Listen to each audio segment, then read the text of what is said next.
Hi, my name is Eric Hayes, and I'm a former student at Westmount Charter School here in University Heights. And when I was first told about the proposed redevelopment of the land up here, I thought it was a mistake, to be honest with you, because the idea of a redevelopment on that kind of a scale that's being proposed on that kind of land is absolutely unthinkable.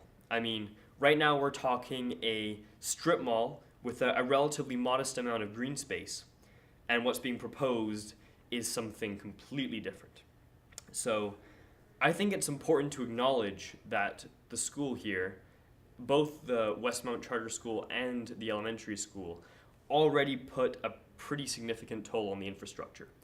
Just in terms of traffic, the amount of traffic that comes through between the 400 parents who are dropping off their students every day and the dozen buses, there's a massive amount of traffic coming through the community. And at times, it is absolutely standstill. And so adding even more to that is it comes with a lot of risks. The amount of food and other supplies that are available at the school are relatively limited. So a lot of students, like myself, and a lot of the older students especially, are forced to turn outside the school to find lunches and food. So there's always the university, which is a bit of a walk, and at times incredibly busy, obviously. But there are a lot of students who rely on the small businesses there in that strip mall who go there on a daily basis. And I think there's a lot of people who are going to have to rethink their strategy once those are gone. The green space up and along 16th Avenue and in the surrounding community is very valuable to the school. There are phys ed programs. There's also a special program called Project Earth, which is a very interactive, hands-on way of dealing with environmental issues and all sorts of things. And that really necessitates using the green space.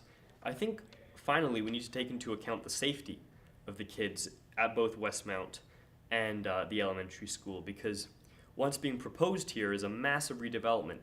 And even just the shadow cast by the building over the grounds is going to change things. And I think we need to realize that. And there are a lot of kids, because Westmount is a gifted school, have social and anxiety issues, and the added volume and density that's being proposed here is going to have a lot of consequences. To me, many of the students and their parents, I think it's obvious that this redevelopment is being pushed without consideration for some of the potentially serious ramifications.